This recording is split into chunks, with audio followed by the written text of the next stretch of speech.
I now yield 1.5 minutes to the gentleman from Texas, distinguished member of the Financial Services Committee, Mr. Green. Gentleman from Texas is recognized for 1.5 minutes. And still I rise, Mr. Speaker, in defense of the American people who are suffering as a result of more than $1 trillion in health care cuts.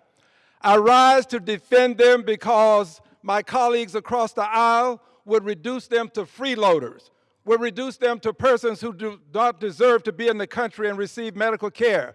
I rise to call to your attention Mr. Bonner, an American citizen, worked for NASA. Mr. Bonner was in line for a double lung transplant.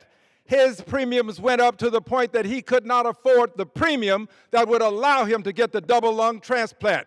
We had to go out on the internet to secure funds for an American citizen who was in line for a double lung transplant who couldn't get it because of the premiums that went up in January. You would reduce these persons, the Bonners of the world, to freeloaders. They are not freeloaders. These are American citizens who are suffering because of the way you're treating health care.